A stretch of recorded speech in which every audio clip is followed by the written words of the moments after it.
내가 누군지 알아? VIP 손님의 손이 직원의 뺨을 때리는 순간 매장 전체가 얼어붙었습니다. 우리 남편이 여기 매출 얼마나 올려주는지 알아? 최미란의 목소리가 백화점에 울려 퍼졌어요. 하지만 그 순간 폭행입니다. 이미 났어? 움직이지 마세요. 보안팀장의 손이 그녀의 손목을 붙잡았습니다. 그리고 엘리베이터 문이 열렸어요. 회장이 내려오고 있었습니다. 누가 그랬나? 차갑게 식은 목소리. 당장 출입 금지시켜. VIP 고객이 보안팀에 끌려나가는 순간 그녀는 몰랐어요. 자신이 때린 그 직원이 누군지, 그리고 이 한 번의 실수가 자신의 모든 것을 무너뜨릴 거라는 걸. 지금부터 그 이야기를 들려드릴게요. 무료 버튼인 구독과 좋아요는 제게 큰 힘이 됩니다. 어디서 듣고 계신지 댓글로 남겨주시면 행복을 가득 담아 반갑게 인사드릴게요. 서울 강남 한복판에 자리한 루미에르 백화점은 그저 물건을 파는 곳이 아니었어요. 이곳은 계급이 존재하는 작은 왕국이었죠. 대리석 바닥이 빛나는 로비, 천장까지 이어지는 샹들리에, 그리고 완벽하게 훈련된 직원들의 미소. 모든 것이 완벽했습니다. 그 중에서도 VIP 고객들은 특별했어요. 그들은 일반 고객과는 다른 대우를 받았죠. 전용 라운지, 개인 쇼퍼, 그리고 무엇보다 직원들의 각별한 관심. 최미라는 바로 그런 VIP 중에서도 상위층에 속했습니다. 최미라는 밍크코트 납품회사 미란퍼의 사모님이었어요. 남편 박준호가 운영하는 이 회사는 루미에르 백화점과 오랜 거래 관계를 맺고 있었죠. 매년 수십억 원의 매출을 올리는 주요 협력사였습니다. 그 덕분에 최미라는 백화점을 제 집처럼 드나들었어요. 매주 두세 번은 이곳을 찾았고 직원들은 그녀의 취향까지 꿰뚫고 있었죠. 어떤 브랜드를 좋아하는지, 어떤 스타일을 선호하는지, 심지어 커피는 어떻게 마시는지까지요.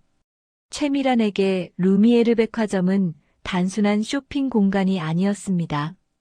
여기는 자신의 지위를 확인하는 곳이었어요. 사람들이 자신을 대하는 태도, 그 공손함과 배려가 최미란에게는 일종의 권력이었죠. 사모님 오셨습니다.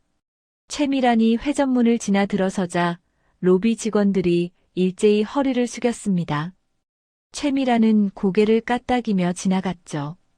익숙한 풍경이었어요. 그녀의 발걸음은 당당했고 시선은 높았습니다. 하얀 블라우스에 명품 트위드 재킷을 걸친 그녀의 모습은 우아했지만 동시에 어딘가 차가워 보였어요. 명품관으로 향하는 에스컬레이터에 올라서며 최미라는 핸드폰을 꺼냈습니다. 오늘은 새로 들어온 샤넬 신상 가방을 보러 왔죠. 담당 직원 김 과장에게 미리 연락을 해두었기에 이미 준비가 되어 있을 거예요. 최미라는 핸드폰 화면을 넘기며 지인들과 주고받은 메시지를 확인했습니다. 오늘 저녁 모임 장소, 다음 주 골프 일정, 그리고 새로 오픈한 레스토랑 예약 확인. 그녀의 일상은 언제나 바빴어요. 3층 명품관에 도착하자 익숙한 향기가 코끝을 스쳤습니다. 명품 가죽과 향수가 섞인 특유의 냄새. 최미라는 이 냄새를 좋아했어요. 이 향기는 곧 부와 여유를 상징했으니까요. 샤넬 매장으로 발걸음을 옮기는데 뭔가 평소와 달랐어요. 늘 보던 김 과장이 보이지 않았죠. 대신 낯선 얼굴의 젊은 여직원이 카운터 앞에 서 있었습니다. 단정한 헤어스타일에 절제된 화장, 그리고 고든 자세. 신입인 듯 보였어요. 최미란의 눈썹이 살짝 찌푸려졌습니다. 변화를 좋아하지 않는 성격이었거든요. 특히 자신을 담당하는 직원이 바뀌는 건 불편했죠. 최미란이 매장 안으로 들어섰습니다. 평소라면 직원이 달려와 인사를 했을 거예요. 가방을 들어주고 자리를 안내하고 음료를 권했겠죠.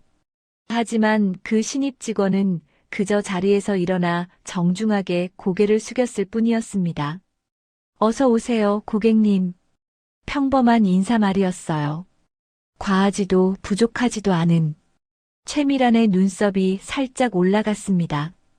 이 직원은 자신이 누군지 모르는 모양이었죠. 김 과장 어디 갔어요? 최미란의 목소리에는 살짝 날이 서 있었어요. 신입 직원은 침착하게 대답했습니다. 오늘 휴무이십니다. 제가 대신 도와드리겠습니다. 이름이 뭐예요? 서하윤입니다, 고객님. 최미란은 서하윤을 위아래로 훑어봤어요. 신입치고는 당당한 편이었죠. 하지만 뭔가 부족했습니다. 자신을 대하는 태도에서 특별함이 느껴지지 않았거든요.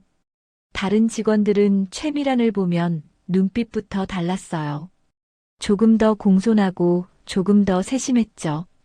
하지만 서하윤의 눈빛은 평온했습니다. 긴장한 것도 주눅든 것도 아니었어요. 그저 담담했죠. 내가 미리 말해둔 신상 가방 준비됐죠? 최미란은 당연하다는 듯 물었습니다. 서하윤은 잠시 태블릿을 확인했어요.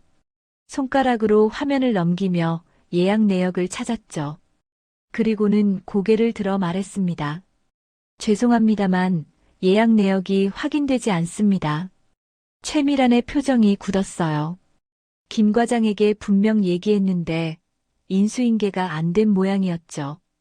김 과장한테 분명히 말했는데요. 목소리에 불쾌함이 묻어났습니다. 서하윤은 여전히 차분했어요. 확인해 보겠습니다. 잠시만 기다려 주시겠습니까? 서하윤은 정중했지만 기계적이었습니다. 평소 최미란이 받던 대우와는 달랐죠.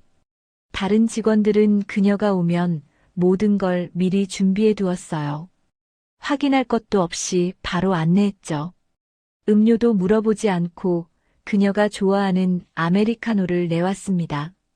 최미란은 팔짱을 꼈어요. 기분이 묘했습니다. 무시당하는 기분이랄까? 아니, 정확히는 특별 대우를 받지 못하는 게 낯설었죠. 서하윤은 뒤편 직원에게 확인을 요청했습니다. 짧은 대화를 나눈 뒤 다시 돌아왔어요. 고객님, 해당 제품은 현재 재고가 없습니다.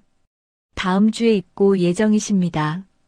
그럼 예약을 해두라니까요. 최미란의 목소리가 조금 더 높아졌습니다. 네, 지금 바로 예약 도와드리겠습니다. 성함과 연락처 부탁드립니다. 최미란은 한숨을 쉬었어요. 이 신입은 정말 자신이 누군지 모르는 모양이었죠. 최미란. 전화번호는 시스템에 다 있을 텐데요. 보통 직원들은 그녀의 정보를 다 알고 있었어요. VIP 고객 명단에 당연히 올라가 있었으니까요. 서하윤은 다시 태블릿을 확인했습니다. 그리고는 정중하게 말했어요. 고객님, 개인정보 보호를 위해 본인 확인 후 조회가 가능합니다. 번호 말씀해 주시겠습니까? 그 순간이었습니다. 최미란의 인내심이 바닥났죠. 자신은 VIP고 이 백화점의 주요 거래처 사모님입니다. 그런데 이 신입은 자신을 일반 고객처럼 대하고 있었어요. 원칙이고 뭐고 상황을 봐야 하는 거 아닌가요? 나 누군지 모르니? 최미란의 목소리가 매장에 울려 퍼졌습니다. 주변 고객들이 고개를 돌려 쳐다봤어요. 서하윤은 여전히 차분했습니다. 당황하지도 주눅 들지도 않았죠. 죄송하지만 모든 고객님께 동일하게 응대하고 있습니다. 그 말이 최미란의 자존심을 건드렸어요. 동일하게? 자신은 특별한 고객인데 지금 나한테 뭐라는 거야? 최미란의 손이 떨렸습니다. 분노가 치밀어 올랐죠. 이 신입은 건방졌어요. 누구에게 배운 건지 모르지만 루미에르 백화점에서 VIP 고객을 이렇게 대해서는 안 됩니다. 최미란은 평생 이런 대우를 받아본 적이 없었어요. 어디를 가든 사람들은 그녀를 특별하게 대했죠. 돈이 있으니까요. 권력이 있으니까요. 그런데 이 어린 직원이 감히 자신에게 원칙을 들이대다니요. 서하윤은 여전히 침착했습니다. 눈빛에는 두려움도 분노도 없었어요. 그저 담담했죠. 그 태도가 최미란을 더 화나게 만들었습니다. 찰싹. 최미란의 손이 서하윤의 뺨을 후려쳤어요. 날카로운 소리가 명품관 전체에 울려 퍼졌죠. 서하윤의 고개가 옆으로 돌아갔습니다. 하얀 볼에 빨간 손자국이 선명하게 남았어요. 매장 안 공기가 순식간에 얼어붙었습니다. 서하윤의 뺨에 선명한 손자국이 남았어요. 하지만 서하윤은 울지 않았습니다. 비명을 지르지도 뒤로 물러서지도 않았죠. 그저 천천히 고개를 돌려 최미란을 바라봤어요. 그 눈빛은 담담했습니다. 놀람도 분노도 없었죠. 오히려 최미란이 당황한 것 같았어요. 손을 들어 올린 자신의 행동에 스스로 놀란 듯했죠. 하지만 이미 저지른 일이었습니다. 주변 고객들이 숨을 죽인 채 이 광경을 지켜보고 있었어요. 누군가는 핸드폰을 꺼내 들었죠. 옆 매장 직원들도 무슨 일인가 싶어 고개를 내밀었습니다. 최미란은 당황스러웠지만 물러설 수 없었어요. 여기서 사과하면 지는 거니까요. 자신이 잘못했다고 인정하는 거니까요. 그래서 오히려 목소리를 높였습니다. 지금 내가 누군지 알고 이래. 최미란의 목소리가 떨렸어요. 분노인지 당황인지 알 수 없었죠. 우리 남편이 여기 매출 얼마나 올려주는지 알아. 주변 직원들이 숨도 제대로 못 쉬고 있었습니다. 이런 상황을 처음 보는 거였어요. 백화점에서 직원을 때리는 고객이라니요. 아무리 VIP라고 해도 이건 명백한 폭행이었죠. 서하윤은 여전히 그 자리에 서 있었어요. 뺨은 화끈거렸지만 표정은 평온했습니다. 손으로 뺨을 만지지도 않았죠. 그냥 똑바로 서서 최미란을 바라봤어요. 그 시선이 최미란을 더 불편하게 만들었습니다. 왜 이 직원은 울지 않는 걸까요? 왜 무릎 꿇고 용서를 빌지 않는 걸까요? 최미란이 알던 직원들은 이럴 때 바로 사과했어요. 자신이 잘못했다고 기분 나쁘게 해서 죄송하다고 말했죠.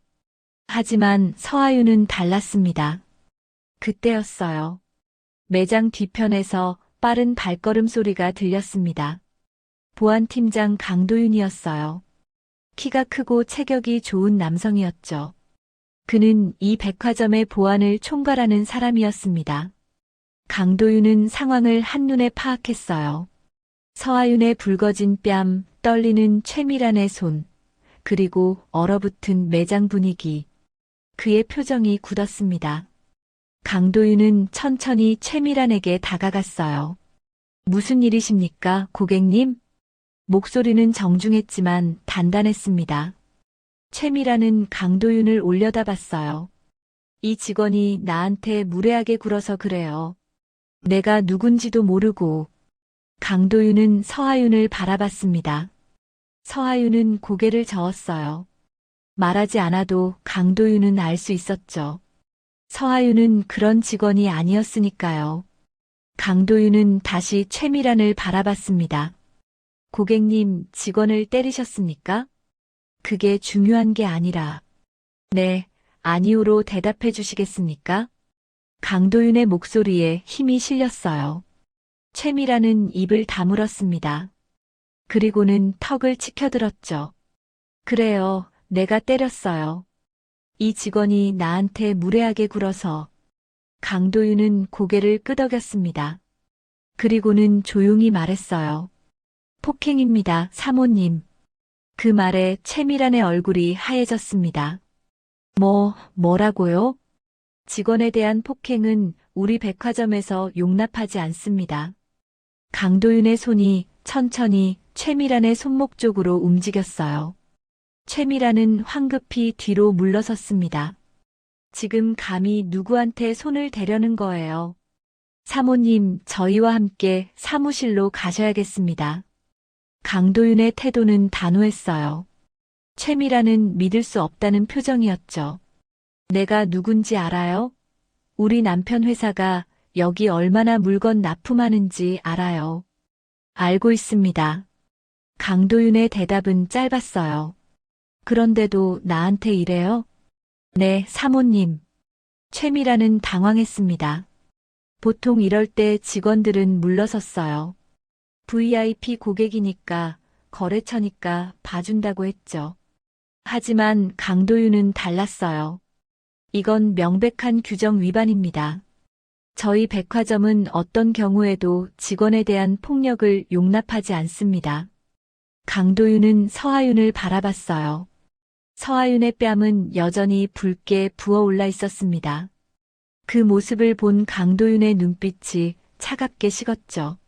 사모님, 이쪽으로 오시겠습니까? 강도윤이 손을 내밀었어요. 최미라는 뒤로 물러섰습니다. 손대지 마요. 나 여기서 안 움직여요. 그럼 경찰을 부르겠습니다. 강도윤은 무전기에 손을 가져갔어요.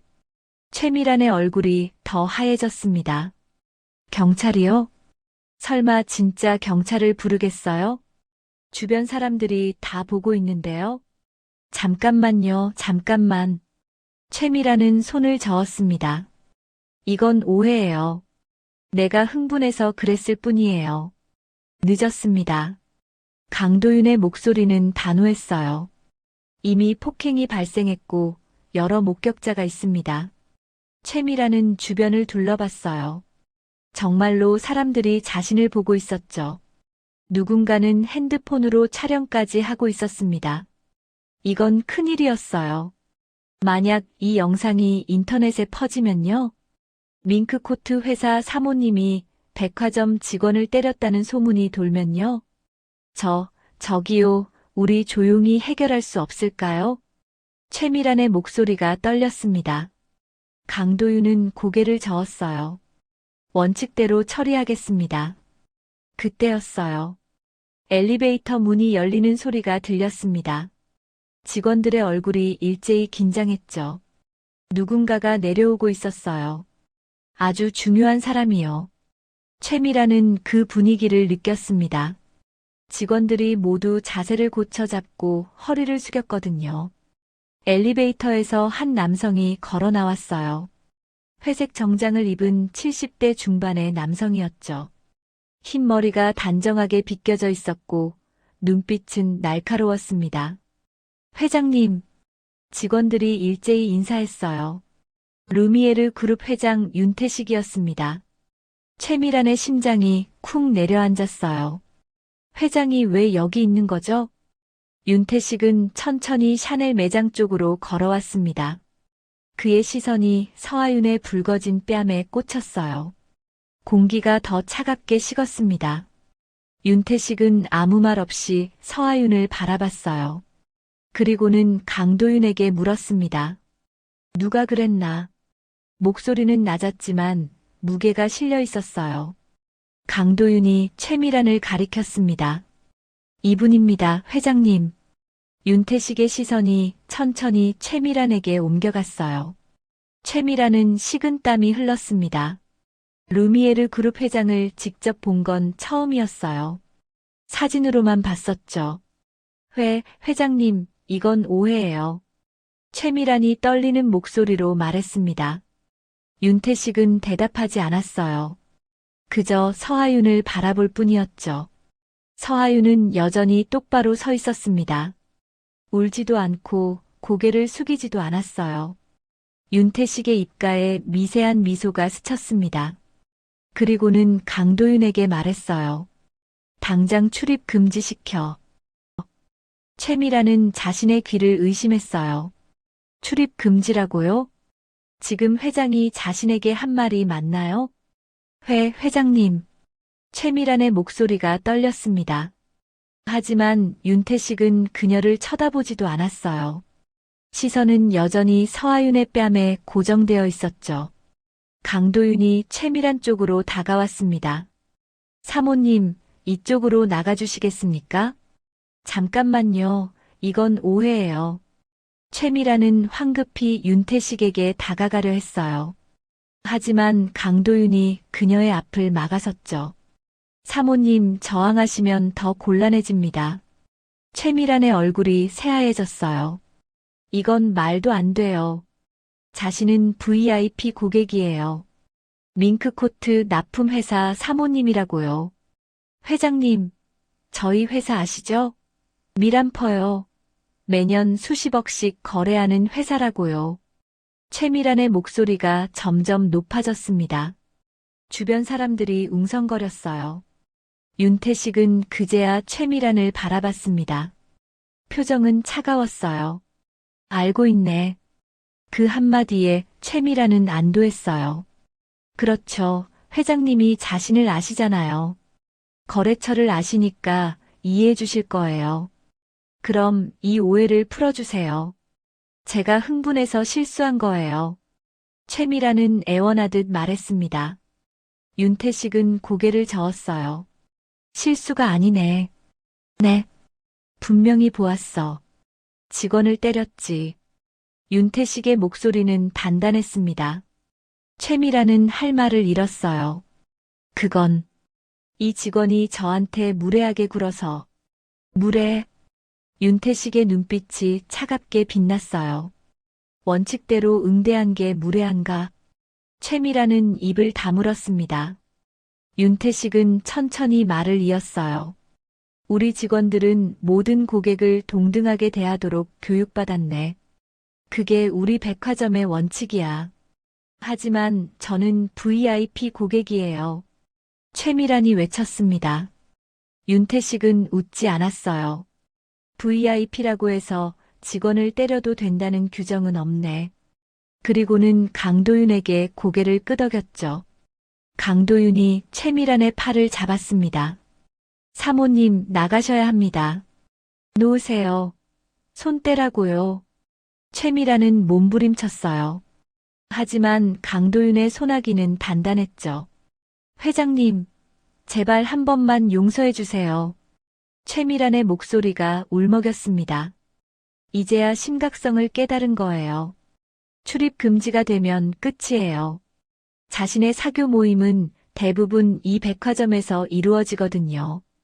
친구들과의 만남도 쇼핑도 모든 게 이곳에서 벌어졌어요.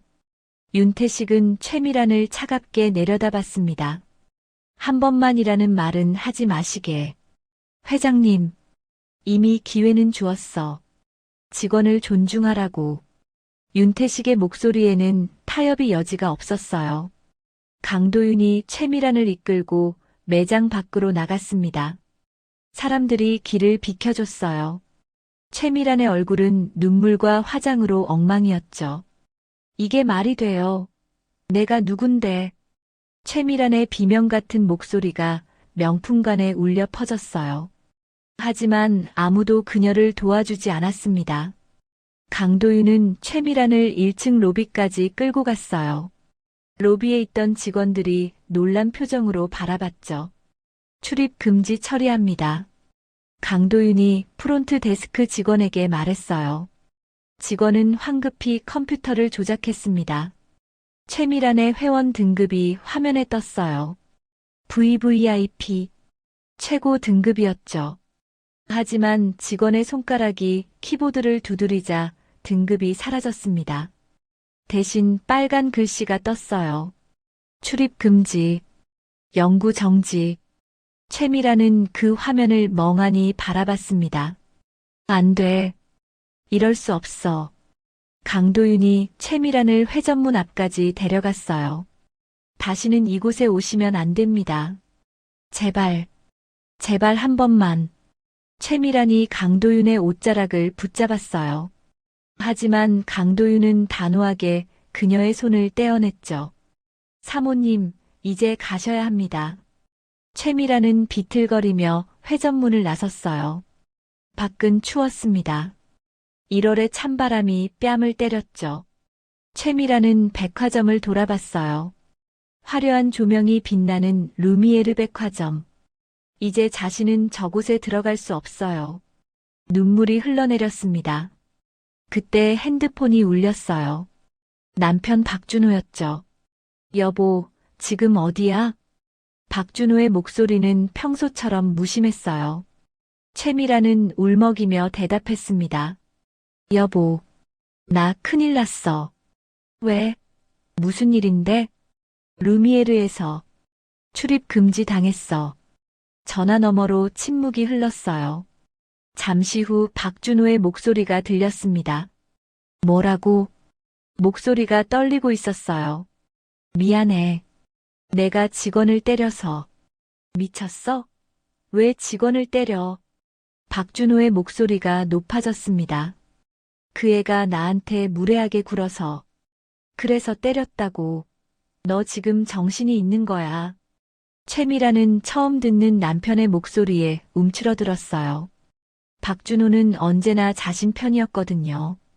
여보, 당장 집에 와. 지금 당장. 통화가 끊어졌습니다. 최미라는 멍하니 핸드폰을 내려다봤어요. 한편 3층 명품관에서는요. 윤태식이 서하윤을 바라보고 있었습니다. 서하윤의 뺨은 여전히 붉게 부어올라 있었어요. 괜찮나? 윤태식의 목소리는 부드러웠습니다. 아까와는 전혀 다른 톤이었죠. 서하윤은 고개를 끄덕였어요. 네, 괜찮습니다. 아프지? 조금요. 서하윤은 솔직하게 대답했습니다. 윤태식은 한숨을 쉬었어요. 미안하구나. 내가 이런 일을 겪게 해서. 아니에요, 할아버지. 서하윤이 작게 웃었습니다. 주변 직원들의 눈이 휘둥그레졌어요. 할아버지라고요? 지금 이 신입 직원이 회장님을 할아버지라고 불렀나요? 윤태식도 웃었어요. 원칙대로 했다며. 잘했어. 제가 배운 대로 했을 뿐이에요. 서하윤의 목소리는 담담했습니다. 윤태식은 주변 직원들을 둘러봤어요. 모두 얼어붙은 표정이었죠. 다들 놀랐지? 아무도 대답하지 못했습니다. 윤태식이 말을 이었어요. 소개하겠네. 이 친구는 내 손녀 윤서아야. 정적이 흘렀습니다. 윤서아. 루미에르 그룹의 유일한 후계자. 재계에서는 이미 유명한 이름이었어요. 하지만 아무도 그녀의 얼굴을 본 적이 없었죠. 윤태식이 철저히 보호했거든요. 잠깐. 한 직원이 떨리는 목소리로 말했어요. 그럼 서하윤은 가명이었나요? 윤서아가 고개를 끄덕였습니다. 네, 현장을 배우러 왔어요. 직원들이 어떤 대우를 받는지 직접 경험하고 싶었거든요. 직원들은 아무 말도 못했어요. 그들이 함께 일했던 신입이 회장 손녀였다니요. 윤태식은 윤서아의 어깨에 손을 올렸어요. 앞으로 이 친구가 백화점 운영을 맡을 거야. 잘 부탁하네. 윤서아는 직원들에게 고개를 숙였습니다. 잘 부탁드립니다. 직원들도 황급히 허리를 숙였어요. 잘 부탁드립니다, 이사님. 윤태식은 만족스러운 표우로 고개를 끄덕였습니다. 그럼 난 올라가겠네. 서아야, 병원 가서 뺨 확인받아라. 네, 할아버지. 윤태식이 엘리베이터로 향했어요. 직원들이 일제히 인사했죠. 윤서아는 자신의 뺨을 살짝 만졌습니다. 아직 화끈거렸어요. 하지만 후회는 없었죠. 이게 현장이었으니까요. 이게 직원들이 겪는 현실이었으니까요. 윤서아는 생각했습니다. 이제 바꿀 시간이에요. 다음 날 아침이었어요. 밍크코트 납품회사 미란퍼의 사무실. 박준호는 컴퓨터 앞에 앉아 있었습니다. 커피잔을 든 손이 미세하게 떨리고 있었어요. 어젯밤 아내에게 들은 이야기가 머릿속을 맴돌았죠. 루미에르 백화점 출입 금지. 그것도 회장이 직접 지시했다고요. 박준호는 한숨을 쉬었습니다. 아내가 또 사고를 쳤어요. 평소에도 직원들에게 함부로 대하곤 했죠. 박준호는 여러 번 말했어요. 조심하라고, 언젠가 큰일 난다고. 하지만 최미라는 듣지 않았습니다. 자신은 VIP니까 괜찮다고 했죠. 그리고 결국 이렇게 됐어요. 사장님, 비서가 문을 두드렸습니다. 뭔가 박준호의 목소리는 피곤했어요. 루미에르 그룹에서 공문이 도착했습니다. 박준호의 심장이 덜컥 내려앉았어요. 공문? 네, 지금 가져오겠습니다. 비서가 들어와 서류를 내밀었습니다. 박준호는 떨리는 손으로 봉투를 뜯었어요. 공문 제목이 눈에 들어왔죠. 거래관계 종료 통보. 박준호의 얼굴이 하얘졌습니다. 이게 무슨... 그는 서둘러 내용을 읽었어요. 루미에르 그룹은 귀사와의 모든 거래를 즉시 중단합니다. 계약 기간 내 일방적 해지에 따른 위약금은 면제합니다. 단, 향후 재계약은 불가능합니다. 박준호의 손이 떨렸어요. 루미에르 백화점은 미란퍼 매출의 40%를 차지했습니다. 가장 큰 거래처였죠. 이게 끊기면 회사가 위험해져요. 사장님 괜찮으세요? 비서가 걱정스럽게 물었습니다. 박준호는 대답하지 못했어요. 그는 곧바로 핸드폰을 들었죠. 루미에르 그룹 구매팀장에게 전화를 걸었습니다. 신호음이 길게 울렸어요. 여보세요? 구매팀장의 목소리가 들렸습니다. 팀장님, 저 미란퍼 박준호입니다. 아, 사장님. 목소리가 차가웠어요. 평소와는 달랐죠. 공문을 받았는데요. 이게 무슨 일입니까? 박준호는 최대한 침착하게 물었습니다. 사모님께서 저희 직원에게 폭행을 가하셨다고 들었습니다. 그건 제 아내가 실수한 겁니다. 제가 대신 사과드리겠습니다. 사장님, 구매팀장의 목소리가 더 차갑게 식었어요. 이건 회장님 지시사항입니다. 박준호는 할 말을 잃었어요. 회장 지시라면 번복이 불가능하죠. 팀장님, 그래도 오랜 거래 관계가 있지 않습니까? 죄송합니다. 결정은 번복할 수 없습니다. 한 번만 기회를 주십시오. 박준호의 목소리가 떨렸습니다. 제 아내를 직접 데리고 가서 사과하겠습니다. 필요 없습니다. 구매팀장의 대답은 단호했어요. 그럼 회장님께 직접 면담을 요청하겠습니다. 회장님은 만나주지 않으실 겁니다. 팀장님, 박준호의 목소리가 높아졌습니다. 하지만 전화는 이미 끊어진 뒤였어요. 박준호는 핸드폰을 책상에 내려놓았습니다. 손이 부들부들 떨렸죠. 사장님, 어떻게 하시겠습니까? 비서가 조심스럽게 물었어요. 박준호는 대답하지 못했습니다. 어떻게 해야 할지 몰랐거든요. 그때 핸드폰이 다시 울렸어요. 이번엔 다른 번호였습니다. 박준호는 전화를 받았어요. 여보세요? 사장님, 저 신세계백화점 바이어 김 과장입니다.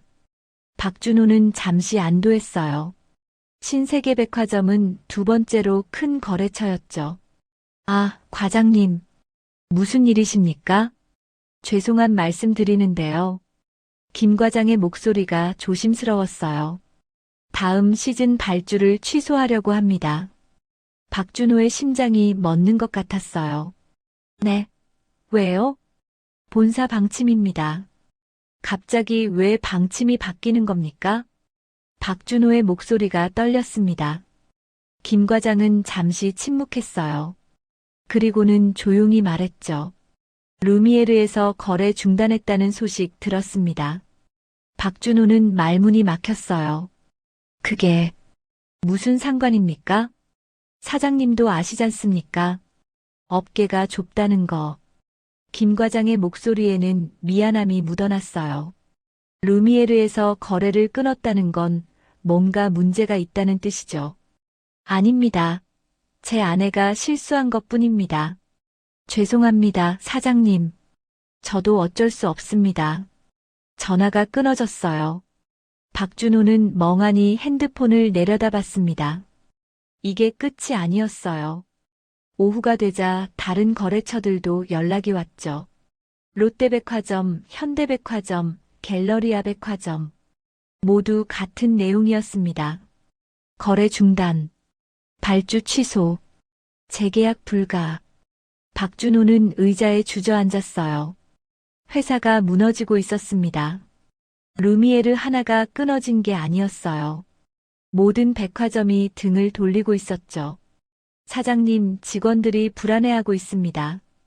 비서가 걱정스럽게 말했어요. 급여는 어떻게 하시겠습니까? 박준호는 고개를 들었습니다. 급여? 이번 달 말이 급여일인데 거래처가 다 끊기면. 비서의 목소리가 작아졌어요. 박준호는 머리를 감싸 쥐었습니다. 현금 흐름이 막히면 급여도 못 줘요. 그럼 직원들이 떠나겠죠. 회사는 완전히 망하는 겁니다. 일단 대출을 알아봐. 박준호가 힘없이 말했어요. 알겠습니다. 비서가 나갔습니다. 박준호는 혼자 남았어요. 사무실은 조용했죠. 너무 조용했습니다. 그는 창밖을 바라봤어요. 회사 건물 밖으로 사람들이 바쁘게 오가고 있었죠. 모두 자신의 일상을 살아가고 있었습니다. 하지만 박준호의 세계는 무너지고 있었어요. 핸드폰이 또 울렸습니다. 이번엔 아내 최미란이었죠. 박준호는 전화를 받지 않았어요. 지금 아내 목소리를 들으면 화를 참을 수 없을 것 같았거든요. 전화벨이 계속 울렸습니다. 박준호는 핸드폰을 서랍에 넣어버렸어요. 그리고 책상에 얼굴을 묻었죠. 이 모든 게 아내 때문이었어요. 직원 한 명을 때린 게 이런 결과를 낳다니요. 박준호는 후회했습니다. 아내를 더 강하게 말렸어야 했어요. VIP라고 해서 함부로 굴면 안 된다고 더 단호하게 말했어야 했죠. 하지만 이미 늦었습니다. 한편 최미라는 집에 있었어요. 거실 소파에 앉아 멍하니 창밖을 바라보고 있었죠. 핸드폰으로 남편에게 계속 전화를 걸었지만 받지 않았어요. 친구들에게도 연락했습니다. 하지만 아무도 전화를 받지 않았죠. 단톡방도 조용했어요.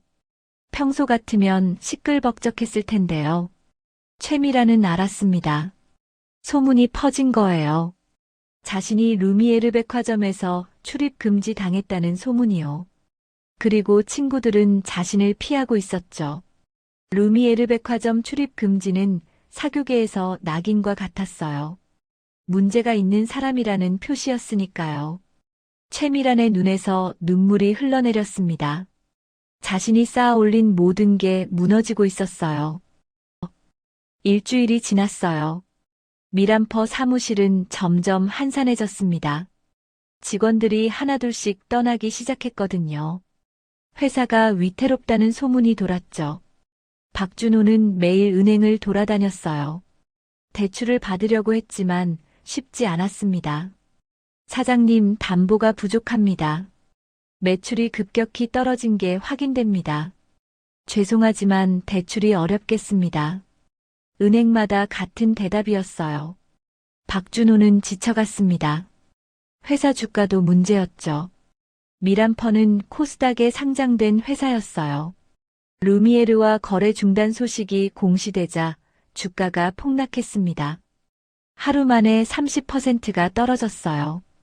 이틀째는 또 20%가 빠졌죠. 투자자들이 패닉에 빠졌습니다. 미란퍼 망하는 거 아니냐? 루미에르가 왜 거래를 끊었지? 뭔가 큰 문제가 있나 보다.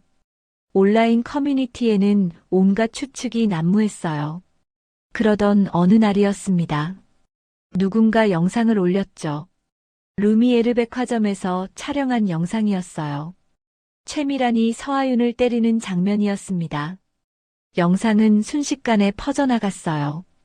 밍크코트 회사 사모님이 백화점 직원 폭행, VIP 고객의 갑질 현장 포착, 루미에르 폭행 고객 영구 출입 금지. 기사가 쏟아졌습니다. 댓글도 폭발했어요. 와, 진짜 때리네. 미쳤나? 저게 사람이야? 직원한테 어떻게 저럴 수가 있어? 루미에르 잘했다. 저런 사람은 영원히 출입 금지해야지. 남편 회사 망해도 싸다. 여론은 최악이었어요. 박준호는 영상을 보고 절망했습니다. 이제 정말 끝이었어요.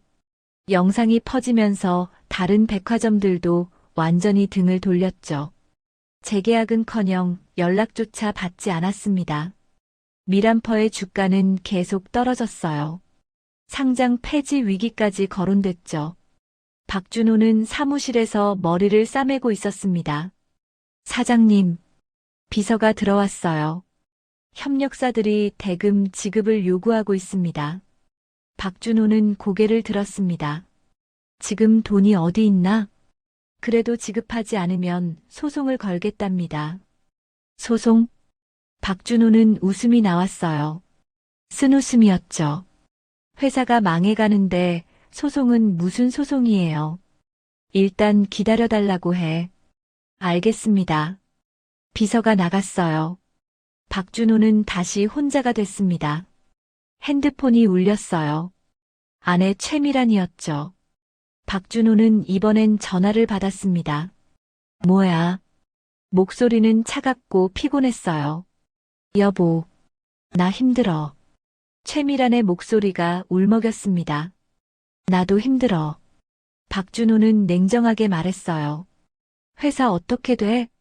망해가고 있어. 당신 덕분에. 나 때문에. 최미란의 목소리가 떨렸어요. 그래, 당신 때문이야. 박준호는 더 이상 참지 않았습니다. 내가 몇 번을 말했어? 직원들한테 함부로 대하지 말라고. 미안해. 미안하다고 다야. 회사가 망하는데. 박준호의 목소리가 높아졌어요. 주가 봤어? 반토막 났어. 거래처는 다 끊겼고. 여보, 당신이 직원 한 명 때린 게 이 결과를 만든 거야. 최미라는 울기 시작했습니다. 하지만 박준호는 동정심이 생기지 않았어요. 나도 이제 어떻게 해야 할지 모르겠어. 박준호의 목소리가 가라앉았습니다. 직원들 월급도 못 줄 것 같아. 그럼 어떻게? 모르겠어. 당신이 해결해봐. 박준호는 전화를 끊었어요. 최미라는 핸드폰을 들고 멍하니 있었습니다. 그녀도 알고 있었어요. 이 모든 게 자신 때문이라는 걸요. 하지만 인정하기 싫었죠. 자신은 잘못한 게 없다고 생각했으니까요. 그냥 무례한 직원을 훈육한 것뿐인데요. 왜 이렇게까지 되는 건가요? 최미라는 소파에 주저앉았어요. 친구들은 연락을 끊었습니다. 남편은 차갑게 대했죠. 루미에르 백화점에도 갈 수 없었어요. 자신이 가진 모든 게 사라지고 있었습니다. 며칠 후였어요. 최미라는 루미에르 백화점 앞에 서 있었습니다. 정문을 바라보며 망설였죠. 출입 금지 당했지만 들어가야 했어요. 회장님께 직접 사과해야 했습니다. 용서를 빌어야 했죠. 남편 회사를 살리려면요. 최미라는 용기를 내서 회전문으로 들어갔어요. 하지만 프론트 데스크 직원이 곧바로 달려왔습니다. 고객님, 출입이 금지되셨습니다. 알아요. 하지만 회장님을 뵈어야 해요. 최미란의 목소리는 절박했어요. 예약이 없으시면 불가능합니다. 제발요, 5분만이라도. 최미란이 애원했습니다. 직원은 난처한 표정이었어요. 그때 강도윤이 나타났습니다. 사모님, 나가주셔야겠습니다. 강도윤의 목소리는 단호했어요. 팀장님, 제발 회장님께 한 번만 면담을 요청해 주세요. 최미라는 거의 울먹이고 있었죠. 제가 잘못했어요. 정말 잘못했어요. 강도윤은 고개를 저었습니다. 회장님은 만나주지 않으실 겁니다. 제발요. 우리 회사가 망해가고 있어요. 최미란의 목소리가 떨렸어요. 그건 사모님이 감당하셔야 할 일입니다. 강도윤은 냉정했어요. 직원을 때렸을 때 생각하셨어야죠. 최미란은 할 말이 없었어요. 그녀의 다리가 풀렸습니다. 그대로 바닥에 주저앉았죠. 제발, 제발요. 로비에 있던 사람들이 쳐다봤어요. 누군가 핸드폰을 꺼냈습니다. 또 영상을 찍으려는 거였죠. 강도윤이 최미란의 팔을 붙잡았어요. 사모님, 일어나세요. 싫어요. 회장님을 만나기 전까지는. 최미란은 버텼습니다. 강도윤은 한숨을 쉬었어요. 사모님, 이러시면 더 곤란해집니다. 이미 곤란해요. 더 나빠질 게 뭐가 있어요. 최미란이 소리쳤습니다. 사람들이 더 많이 모여들었어요. 강도윤은 어쩔 수 없이 무전기를 꺼냈죠. 로비의 상황 발생. 지원 요청합니다. 잠시 후 경비원 2명이 내려왔어요. 사모님, 협조해 주시겠습니까? 경비원이 정중하게 말했습니다. 최미란은 고개를 저었어요. 싫어요. 난 여기서 안 움직여요. 경비원들이 최미란을 일으켰습니다. 최미란은 몸부림쳤지만 소용없었어요. 놓으세요. 놓으라고요. 최미란의 비명이 로비에 울려 퍼졌습니다. 사람들이 수군거렸어요. 저 사람 또 왔네. 영상에 나온 그 사람 아니야? 맞아, 직원 때린 사람. 창피한 줄도 모르나 봐. 최미란의 얼굴이 새빨개졌어요. 수치심과 분노가 뒤섞였죠. 경비원들이 그녀를 밖으로 데려갔습니다. 최미란은 백화점 밖에 주저앉았어요. 겨울 찬바람이 뺨을 때렸죠. 사람들이 지나가며 그녀를 쳐다봤습니다.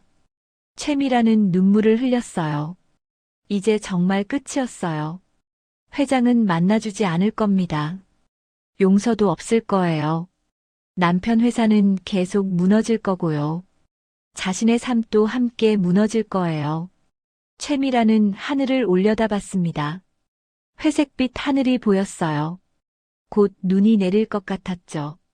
그녀는 생각했습니다. 이 모든 게 정말 자신 때문일까요? 그냥 무례한 직원을 혼낸 것뿐인데요. 하지만 마음 한구석에서는 알고 있었어요. 자신이 잘못했다는 걸요. 직원을 때려서는 안 됐다는 걸요. 하지만 인정하기엔 너무 늦었습니다. 2주가 더 지났어요. 미란퍼의 상황은 더욱 악화됐습니다. 주가는 상장 폐지 기준선까지 떨어졌죠. 직원들은 대부분 퇴사했어요. 남은 사람은 박준호와 몇몇 핵심 인력뿐이었습니다. 사무실은 텅 비어 있었어요. 박준호는 책상 앞에 앉아 서류를 정리하고 있었습니다. 파산 신청서였죠. 더 이상 버틸 수 없었어요. 은행 대출도 막혔고 거래처도 없었습니다. 매출은 사실상 제로였죠. 사장님, 비서가 들어왔어요. 마지막까지 남은 직원이었습니다. 급여 지급이 2달째 밀렸습니다. 미안하네. 박준호는 고개를 숙였어요. 저도 이제 그만둬야 할 것 같습니다. 비서의 목소리는 조심스러웠죠. 박준호는 고개를 끄덕였습니다. 그래야지. 여기 있으면 자네만 손해야. 죄송합니다, 사장님. 아니야. 나야말로 미안하네. 비서가 나갔어요. 박준호는 다시 혼자 남았습니다. 창밖을 바라봤죠. 10년 전 이 회사를 시작했을 때가 생각났어요. 작은 사무실에서 시작했죠. 밍크코트 납품으로 처음 성공했을 때의 기쁨도요. 루미에르 백화점과 첫 계약을 맺었을 때도요. 모든 게 좋았어요. 회사는 커졌고 돈도 많이 벌었습니다. 아내도 행복해했죠. VIP 고객이 된 게 자랑스럽다고 했어요. 하지만 그게 독이 됐습니다. 아내는 점점 교만해졌어요. 직원들을 무시하기 시작했죠. 자신은 특별하다고 생각했습니다. 박준호는 말렸어야 했어요. 더 강하게요. 하지만 그러지 못했습니다. 그리고 결국 이렇게 됐죠. 핸드폰이 울렸어요. 낯선 번호였습니다. 박준호는 전화를 받았어요. 여보세요? 박준호 사장님이십니까? 여성의 목소리였어요. 네, 그런데요. 루미에르 백화점입니다. 박준호의 심장이 뛰었어요. 회장님께서 면담을 허락하셨습니다. 정말입니까? 박준호는 벌떡 일어났습니다. 네, 내일 오전 10시 회장실로 오시겠습니까? 네, 네, 꼭 가겠습니다. 전화가 끊어졌어요. 박준호는 핸드폰을 꽉 쥐었습니다. 기회가 왔어요. 마지막 기회였죠. 박준호는 곧바로 아내에게 전화를 걸었어요. 여보. 왜? 최미란의 목소리는 무기력했습니다. 내일 루미에르 회장님 만난다. 정말? 최미란의 목소리가 살아났어요. 너도 같이 가야 해. 나도? 당연하지. 내가 직접 사과해야지. 박준호의 목소리는 단호했어요. 알았어. 갈게. 최미라는 떨리는 목소리로 대답했습니다. 다음 날 아침이었어요. 박준호와 최미라는 루미에르 백화점 앞에 섰습니다. 최미라는 3주 만에 이곳에 온 거였죠. 긴장돼서 손이 떨렸어요. 정신 차려. 오늘이 마지막 기회야. 박준호가 말했습니다. 알아.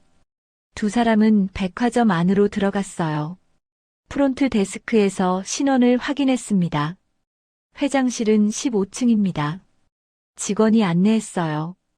엘리베이터를 타고 올라갔죠. 최미란의 심장이 빠르게 뛰었습니다. 15층에 도착했어요. 비서가 기다리고 있었습니다. 이쪽으로 오세요. 넓은 복도를 따라 걸어갔어요. 끝에 큰 문이 보였죠.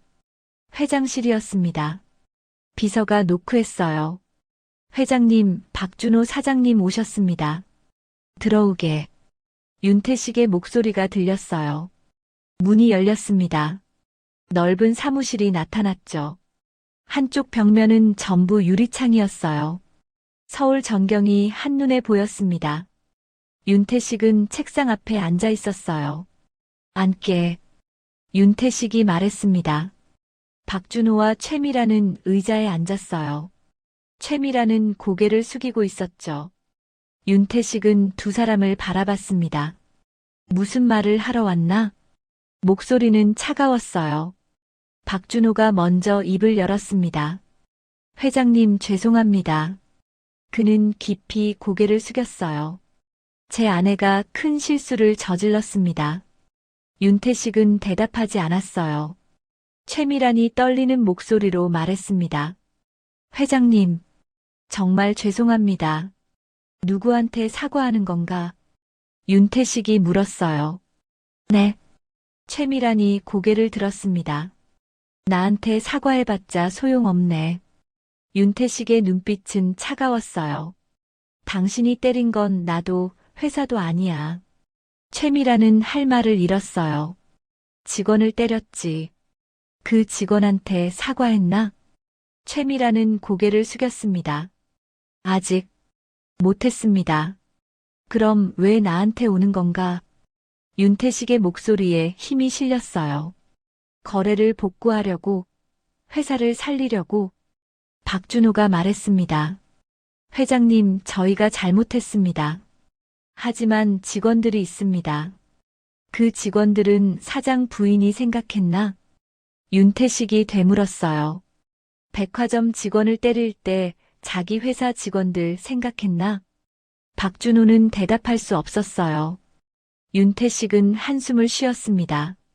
사람을 함부로 대하면 대가를 치르게 되어 있네. 회장님, 당신네 회사 직원들이 불쌍하긴 하지.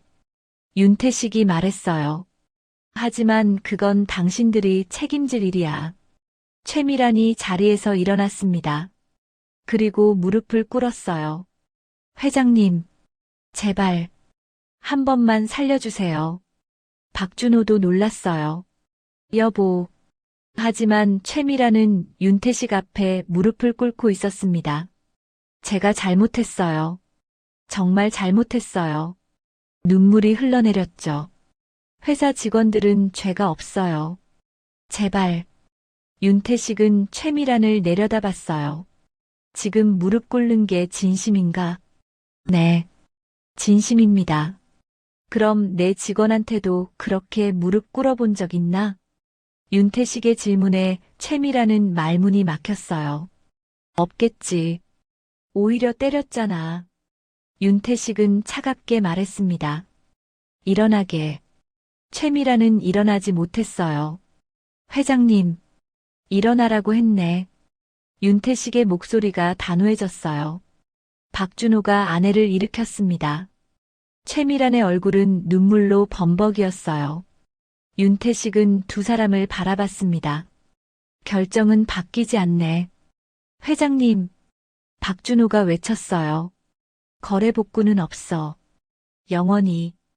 윤태식은 단호했어요. 그리고 한 가지 더. 더요? 박준호의 얼굴이 하얘졌습니다. 당신네 회사와 거래하는 모든 백화점에 통보했네. 무슨 통보를요? 직원 폭행 사건이 있었다고. 윤태식의 목소리는 냉정했어요. 그래서 다들 거래를 끄는 거였군요. 박준호는 무릎이 꺾이는 것 같았어요. 이제 나가보게. 윤태식이 손을 들어 나가라는 신호를 보냈습니다. 회장님 제발. 최미란이 다시 애원했어요. 늦었네. 윤태식은 고개를 돌렸어요. 더 이상 두 사람을 보지 않았죠. 박준호는 최미란의 손을 잡았습니다. 가자. 여보. 이제 끝이야. 박준호의 목소리는 체념에 가득 차 있었어요.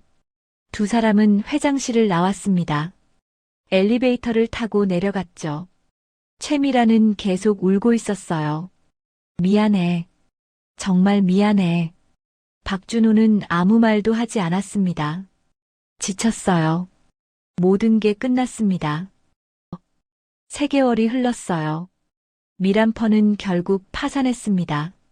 법원에 회생 신청을 했지만 받아들여지지 않았죠.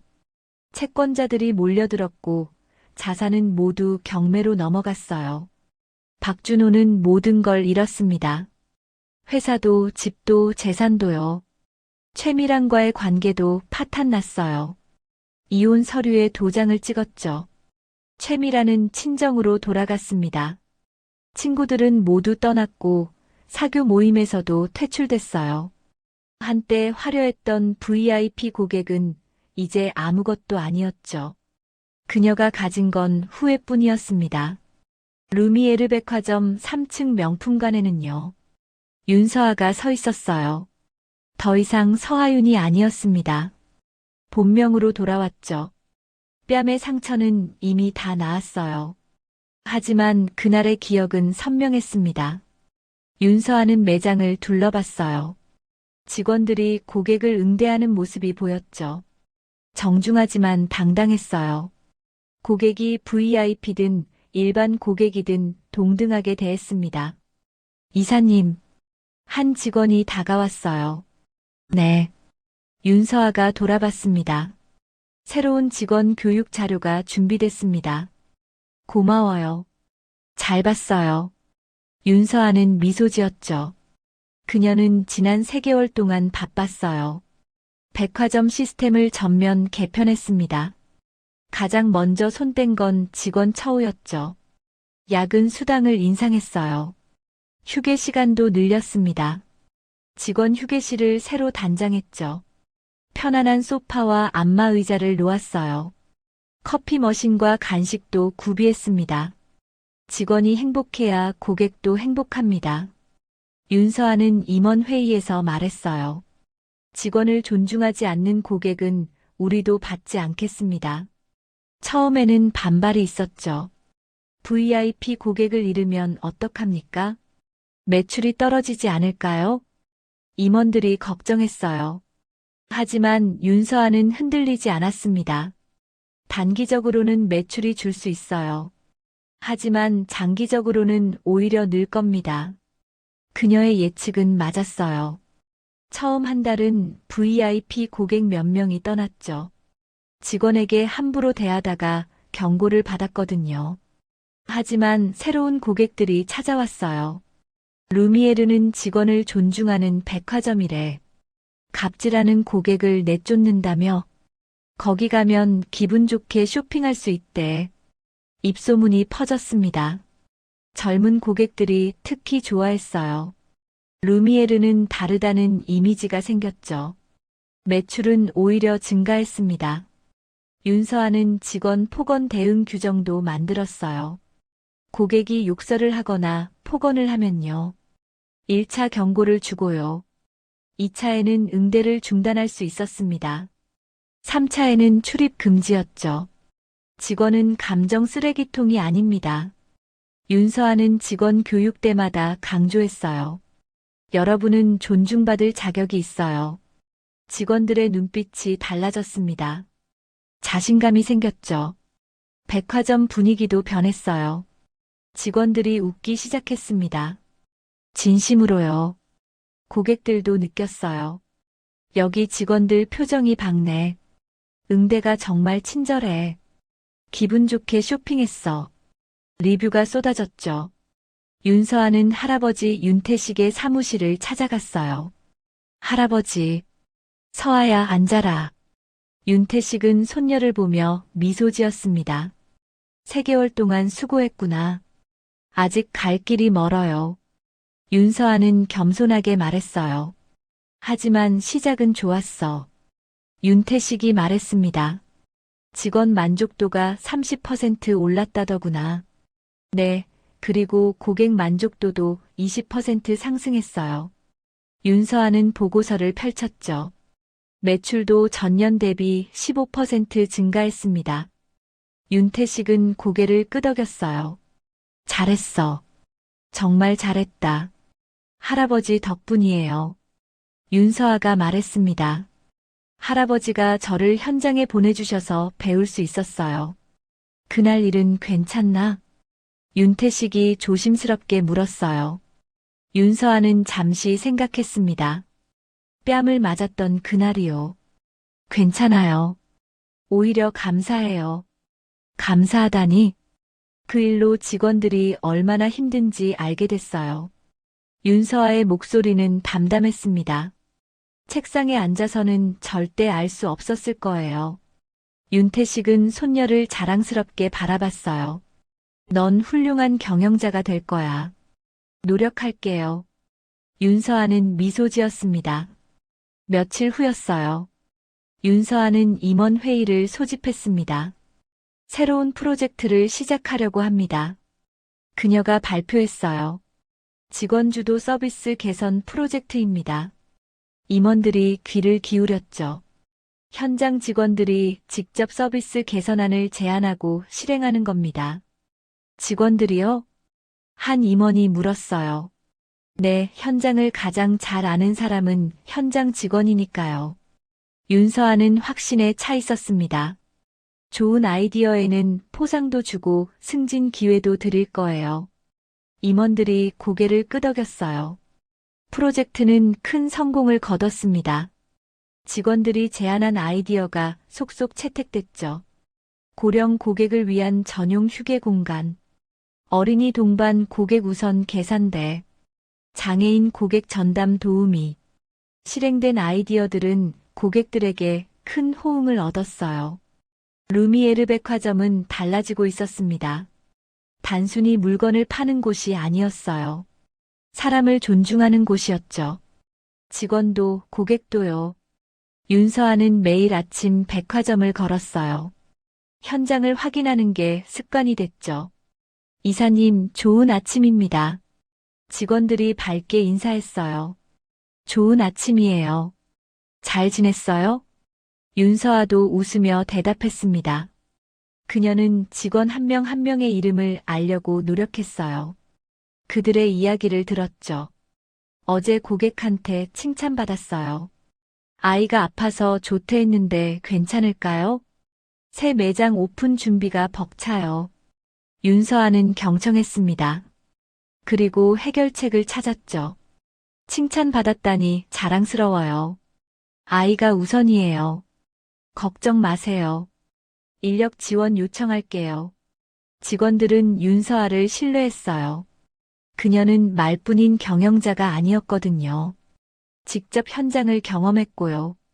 직원의 고충을 알았습니다. 어느 날 저녁이었어요.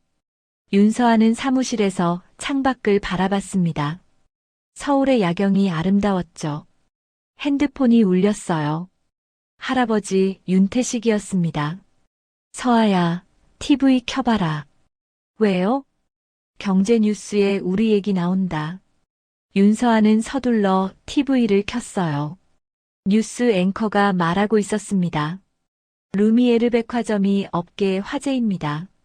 화면에 백화점 전경이 떴어요. 직원 존중 경영으로 고객 만족도와 매출을 동시에 끌어올렸기 때문인데요. 인터뷰 화면이 나왔어요. 한 고객이었죠. 여기는 정말 달라요. 직원들이 행복해 보여요. 다른 고객도 말했습니다. 기분 좋게 쇼핑할 수 있어서 자주 와요. 앵커가 다시 나왔어요. 업계에서는 윤서아 이사의 젊은 경영 철학에 주목하고 있습니다. 화면에 윤서아의 사진이 떴죠. 직원이 행복해야 고객도 행복하다는 단순하지만 강력한 원칙. 루미에르 백화점은 새로운 유통 패러다임을 제시하고 있습니다. 윤서아는 미소 지었어요. 핸드폰이 다시 울렸죠. 봤니? 할아버지의 목소리였어요. 네, 봤어요. 자랑스럽구나. 윤태식의 목소리에는 감동이 묻어났어요. 할아버지, 이제 시작이에요. 윤서아가 말했습니다. 갈 길이 아직 멀어요. 그래도 방향은 맞다. 그게 중요해. 두 사람은 잠시 침묵했어요. 서아야. 네. 높은 자리는 더 낮아져야 한다. 할아버지의 말이었습니다. 명심할게요. 윤서아는 진심으로 대답했어요. 전화를 끊고 그녀는 다시 창밖을 바라봤습니다. 이 도시 어딘가에는요. 최미란처럼 권력을 잘못 사용하는 사람들이 있을 거예요. 하지만 변화는 시작됐습니다. 루미에르 백화점에서요. 그리고 이 변화는 퍼져나갈 거예요. 윤서아는 확신했습니다. 1년이 지났어요. 루미에르 백화점은 업계 1위가 됐습니다. 매출도, 고객 만족도도, 직원 만족도도요. 윤서아의 경영 철학은 다른 백화점들에도 영향을 미쳤죠. 직원 존중이 곧 경쟁력이다. 업계의 새로운 화두가 됐어요. 윤서아는 이제 부사장이 됐습니다. 할아버지 윤태식은 회장직을 유지하면서도 실질적인 경영은 손녀에게 맡겼죠. 어느 봄날 오후였어요. 윤서아는 명품관을 순회하고 있었습니다. 여전히 현장을 직접 확인하는 게 습관이었죠. 부사장님, 한 직원이 다가왔어요. 네, 무슨 일이에요? 손님 한 분이 부사장님을 뵙고 싶다고 하십니다. 누구죠? 윤서아가 물었습니다. 직원은 잠시 망설였어요. 최미란 씨라고 하십니다. 윤서아의 표정이 굳었습니다. 1년 전 자신의 뺨을 때렸던 그 사람이요. 어디 계세요? 1층 로비에 계십니다. 윤서아는 잠시 생각했어요. 그리고는 고개를 끄덕였습니다. 안내해드려요. 제 사무실로요. 직원이 놀란 표정을 지었죠. 정말 만나시겠습니까? 네, 괜찮아요. 윤서아는 미소 지었습니다. 15분 후였어요. 윤서아의 사무실 문이 노크됐습니다. 들어오세요. 문이 열리고 최미란이 들어왔어요. 1년 전과는 완전히 달랐습니다. 명품 옷 대신 평범한 정장을 입고 있었죠. 화장도 연하게 했어요. 무엇보다 눈빛이 달랐습니다. 교만함은 사라지고 조심스러움만 남아 있었어요. 앉으세요. 윤서아가 말했습니다. 최미란은 천천히 의자에 앉았어요. 두 사람 사이에 침묵이 흘렀죠. 최미란이 먼저 입을 열었습니다. 찾아와 주셔서, 아니, 만나 주셔서 감사합니다. 목소리가 떨렸어요. 윤서아는 대답하지 않았습니다. 그저 조용히 기다렸죠. 최미란은 깊게 숨을 들이쉬었어요. 1년 전 일을 사과하러 왔습니다.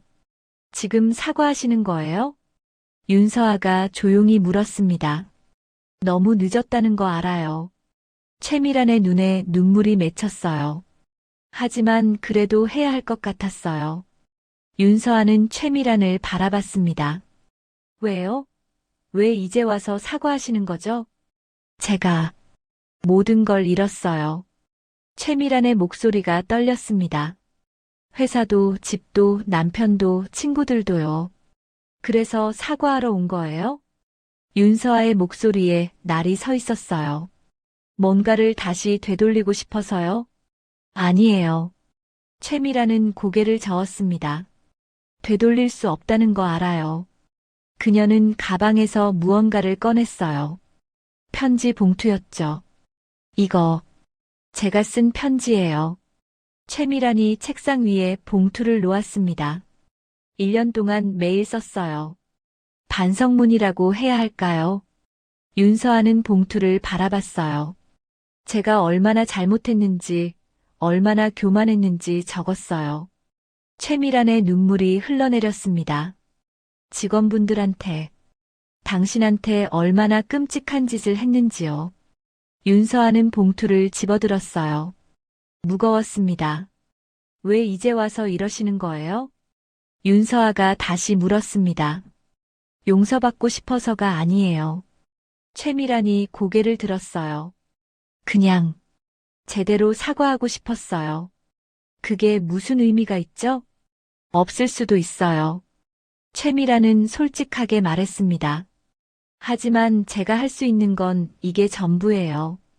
윤서아는 최미란을 오래 바라봤어요. 그 눈빛에는 진심이 있었습니다. 지금 뭐 하세요? 윤서아가 물었어요. 편의점에서 일해요. 최미란이 대답했습니다. 야간 알바요. 윤서아의 눈빛이 흔들렸어요. 편의점이요? 네, 처음엔 힘들었어요. 최미란이 작게 웃었습니다. 손님들한테 인사하는 것도, 물건 정리하는 것도요. 그런데요? 지금은 괜찮아요. 최미란의 목소리가 차분했어요. 일하는 게 얼마나 힘든지 알게 됐어요. 그래서요? 제가 얼마나 오만했는지도 알았어요. 최미란은 고개를 숙였습니다. VIP 고객이라고 직원들을 함부로 대했던 제가요. 지금은 제가 그 직원이 됐어요. 윤서아는 아무 말도 하지 않았어요. 최미란이 계속 말했습니다. 어제도 손님한테 욕을 들었어요. 왜요? 담배를 안 판다고 했더니 화를 내시더라고요. 최미란의 목소리가 떨렸어요. 그때 생각났어요. 제가 당신한테 했던 짓이요. 그래서 어떻게 하셨어요? 참았어요. 그냥 죄송하다고 했어요. 최미란이 손을 떨며 말했습니다. 그리고 집에 와서 울었어요. 윤서아는 한숨을 쉬었습니다. 직원들한테 무릎 꿇어본 적 있냐고 제 할아버지가 물으셨죠. 기억해요. 최미란이 고개를 끄덕였어요. 그때는 이해 못했어요. 지금은 알아요. 뭘 아세요? 직원도 사람이라는 거요. 최미란의 목소리가 떨렸습니다. 존중받아야 하는 사람이라는 거요. 윤서아는 일어났어요. 창문 쪽으로 걸어가 밖을 바라봤습니다. 사과 받아들이기 어려워요. 알아요. 최미란이 조용히 말했어요. 용서해달라는 것도 아니에요. 그럼 뭘 원하세요? 윤서아가 돌아봤습니다. 그냥 제가 변했다는 걸 보여주고 싶었어요. 최미란이 일어났어요. 너무 늦었지만요. 그녀는 깊게 허리를 숙였습니다. 90도였죠. 정말 죄송했습니다. 윤서아는 그 모습을 바라봤어요.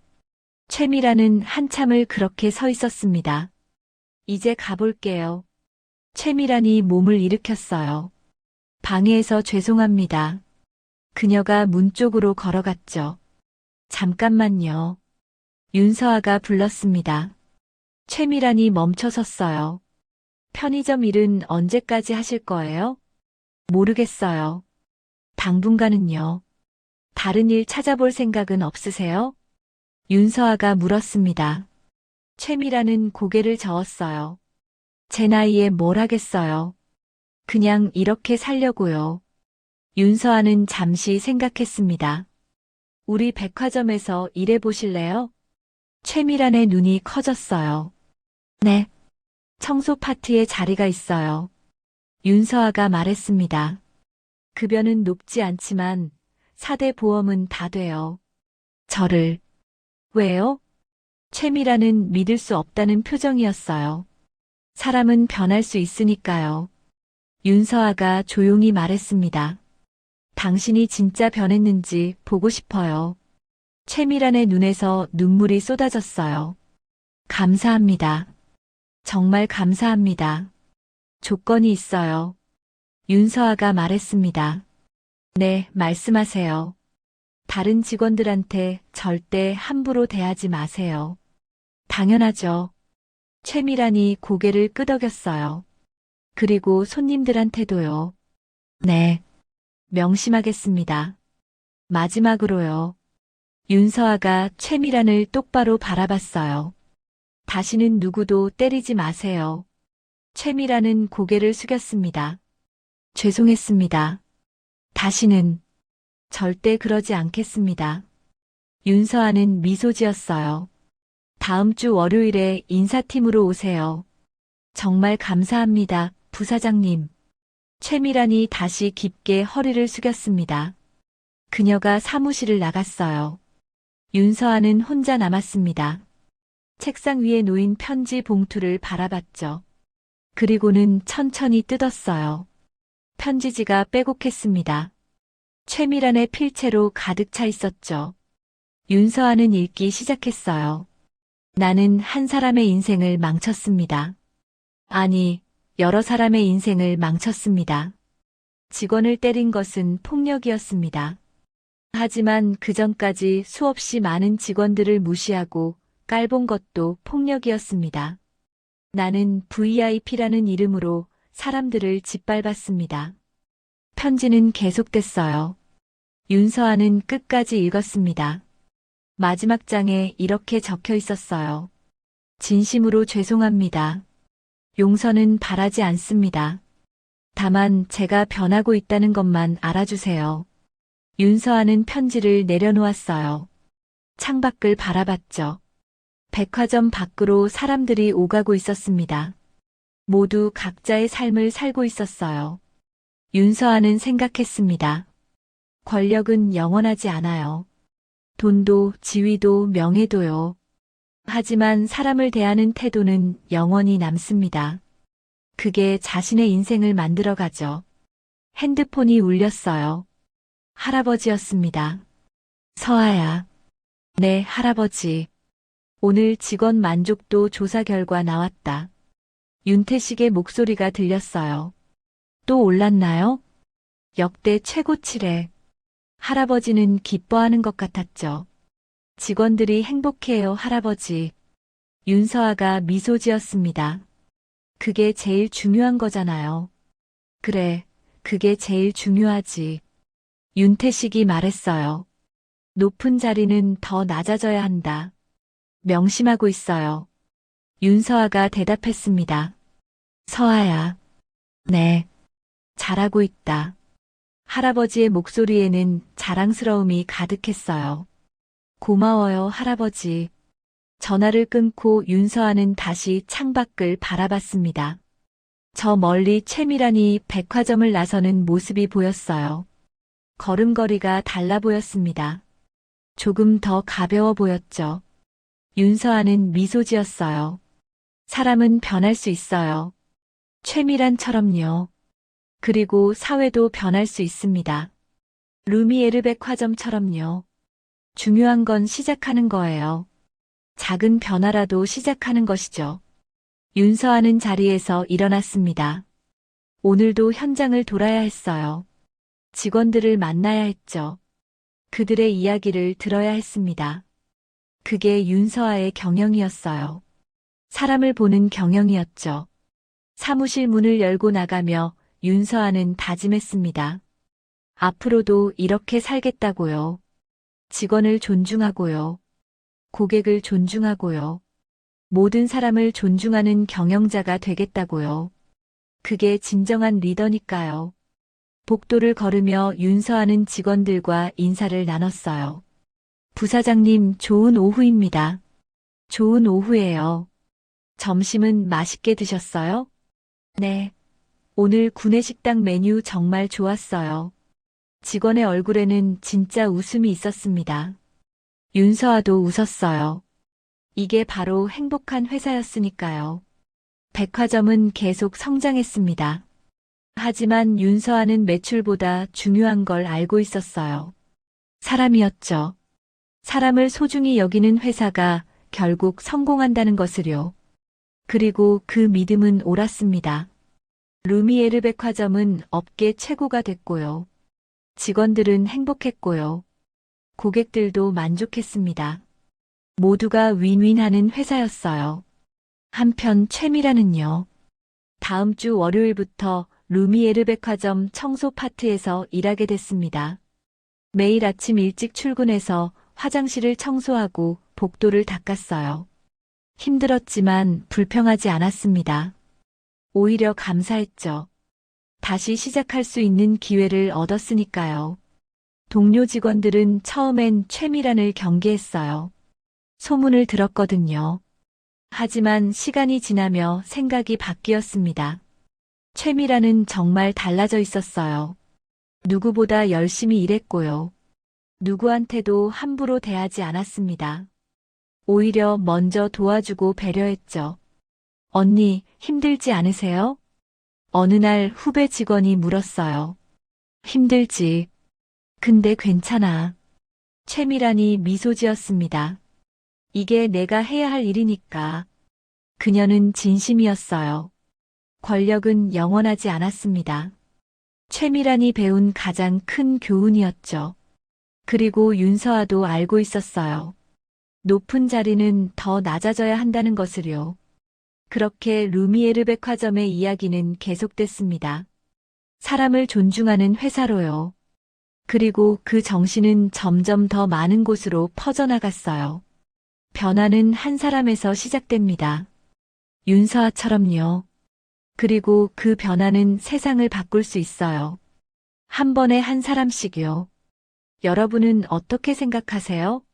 만약 여러분이 윤서아였다면 최미란에게 일자리를 주셨을까요? 아니면 용서하지 않으셨을까요? 댓글로 여러분의 생각을 들려주세요. 그리고 혹시 여러분도 직장에서 비슷한 경험 있으신가요?